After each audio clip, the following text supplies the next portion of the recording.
Hello everyone, welcome back to our channel, our master English course.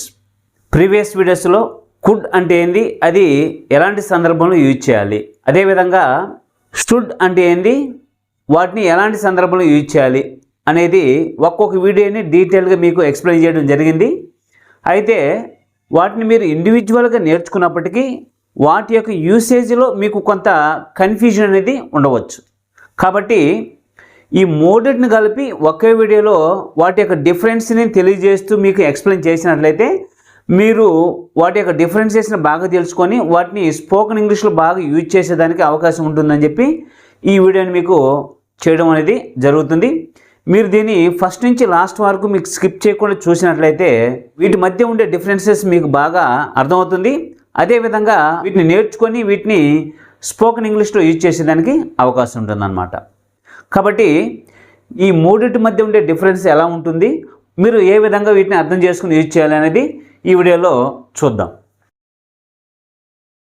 Would have been అంటే అర్థమైంది ఉండేవాడిని లేదా ఉండేదే లేదా ఉండేవారే అని దాని యొక్క మీనింగ్. కుడ్ హ్యావ్ బీన్ అంటే అర్థమైంది ఉండగలిగే వాడినే, ఉండగలిగేదే, ఉండగలిగేవారే అనేది దాని యొక్క మీనింగ్. షుడ్ హ్యావ్ బీన్ అంటే అర్థమైంది ఉండి ఉండాల్సింది. ఓకే, ఈ మూడు కూడా మీకు ఏం తెలియజేస్తుందంటే స్టేట్ని తెలియజేస్తాయి.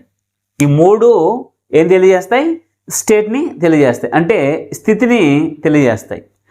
Next would have plus V3 అంటే అర్థమైందంటే చేసేవాడినే లేదా చేసేదే లేదా చేసేవారే అనేది దాని యొక్క meaning. Could have plus V3 అంటే అర్థమైందంటే చేయగలిగే వాడినే లేదా చేయగలిగేదే లేదా చేయగలిగేవారే అనేది దాని యొక్క మీనింగ్. అంటే అలాంటి సందర్భంలో ఆ అర్థం వచ్చే సందర్భంలో మీరు వీటిని యూజ్ చేయాల్సి వస్తుంది అనమాట. Next should have plus V3 అంటే అర్థమైందంటే ఆ పని చేసి ఉండాల్సింది.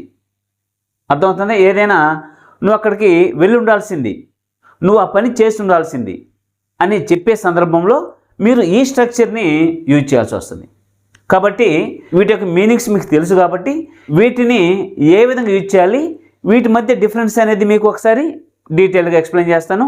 వీటిని మీరు అర్థం చేసుకుంటూ విన్నట్లయితే ఈ మూడింటిని మీరు బాగా స్పోకెన్ ఇంగ్లీష్లో యూజ్ చేసేదానికి అవకాశం ఉంటుంది.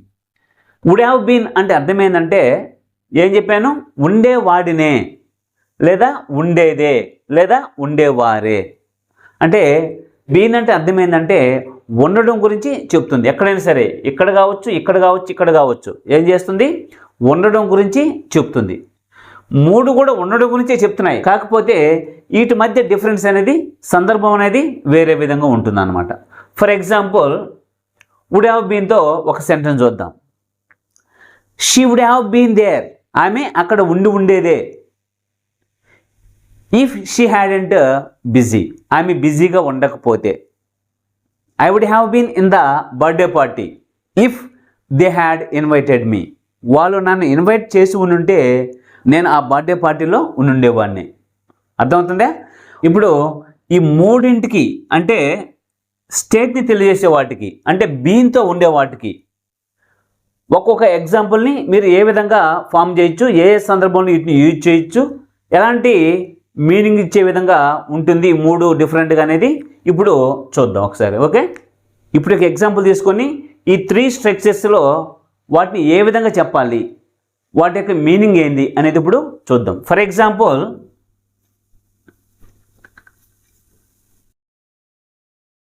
She would have been in the party if they had called her. అర్థమవుతుందా, అంటే అర్థమైంది she would have been in the party if they had called her. Okay, అంటే అర్థమైంది ఆమె ఆ పార్టీలో ఉండేదే వాళ్ళు ఆమెను పిలిచి ఉంటే. అర్థమవుతుందా, would have been అంటే అర్థమైంది ఆమె అక్కడ ఉండేదే. బీన్ అనేది మనకేం తెలియజేస్తుంది, ఉండడం గురించి తెలియజేస్తుంది. Okay, she would have been in the party if they had called her.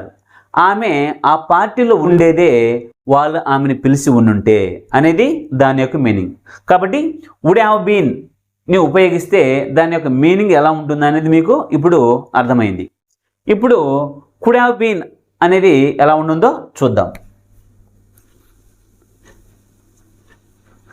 She could have been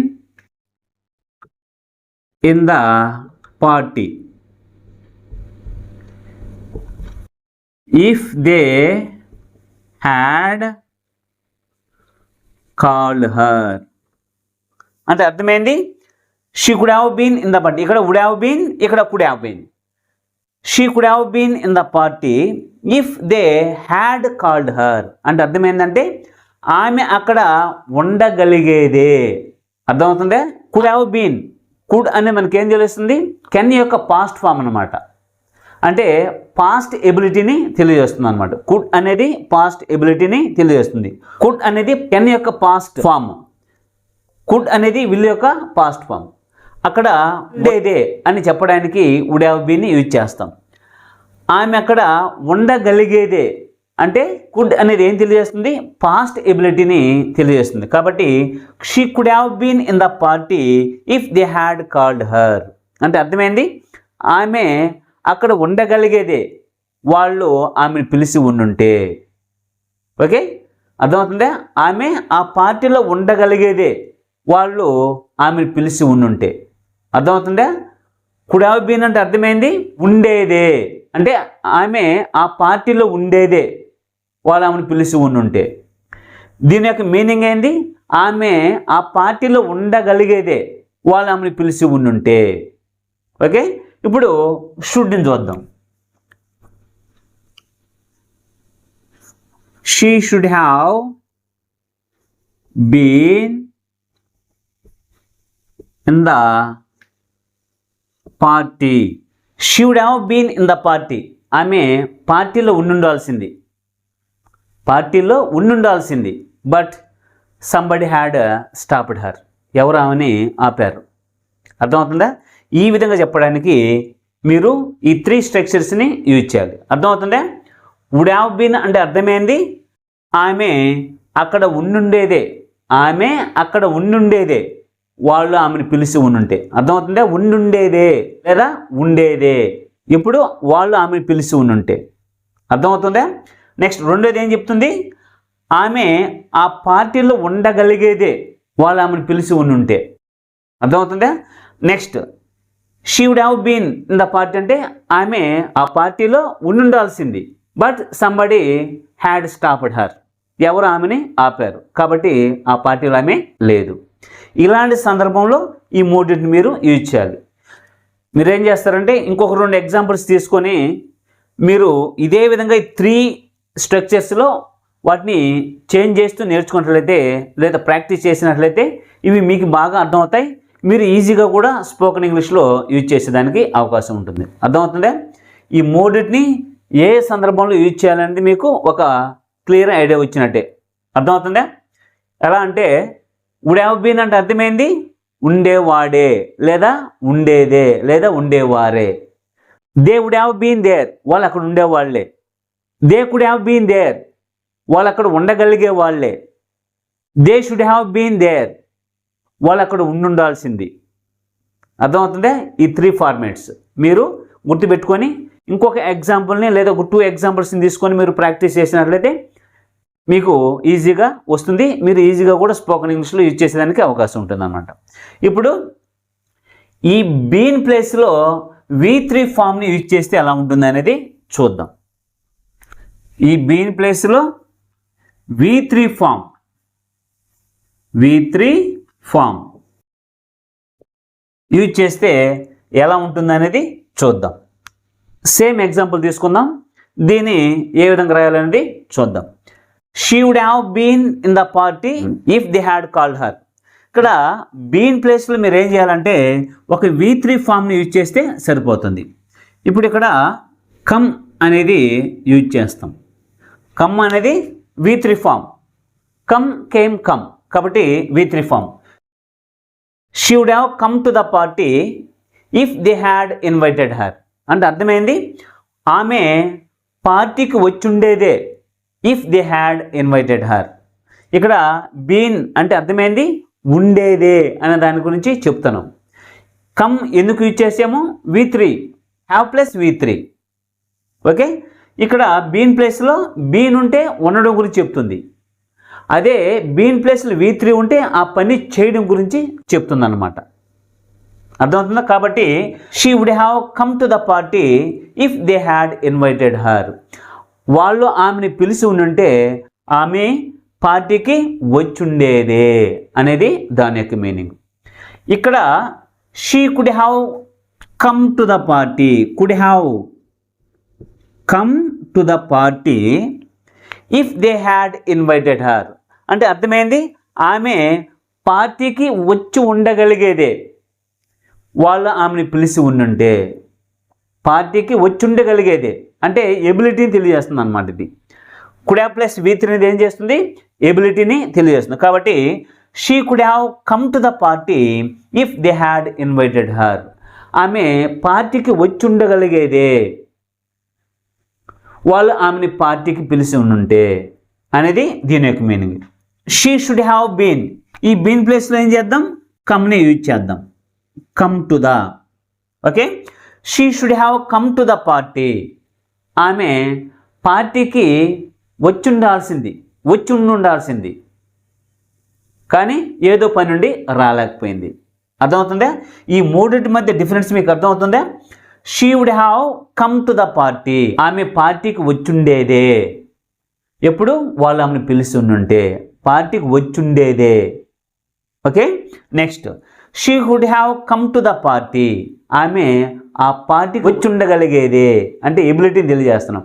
వాళ్ళు ఆమెని పిలిచి ఉండుంటే. ఓకే, నెక్స్ట్ మూడోది ఆమె ఆ పార్టీకి వచ్చి ఉండాల్సింది. ఇది వీటి మధ్య ఉండే డిఫరెన్స్ అన్నమాట. మీరు దీన్ని కూడా ఇంకో 2-3 ఎగ్జాంపుల్స్ చేసుకొని మీరు ప్రాక్టీస్ చేసినట్లు మీకు కూడా ఈజీగా వచ్చేస్తుంది. ఇది పెద్ద కష్టమే కాదు, ఇవన్నీ కూడా కష్టమే కాదు. మీరు ప్రాక్టీస్ చేస్తే ఈజీగా వచ్చేస్తాయి. అర్థమవుతుందా? ఇప్పుడు ఇంకొక ఎగ్జాంపుల్ చూద్దాం. కమ్ ప్లేస్లో వేరే ఒకటి ఇంకొక ఎగ్జాంపుల్ చూద్దాం. She would have written the exam well. She would have written the exam well. ఆమె ఎగ్జామ్ బాగా రాసుండేదే. If she had prepared well, ఆమె బాగా ప్రిపేర్ అయి ఉండుంటే. She would have written the exam well, ఆమె ఎగ్జామ్ బాగా రాసి ఉండేదే. ఎప్పుడు? If she had prepared well, ఆమె బాగా ప్రిపేర్ అయి ఉండుంటే.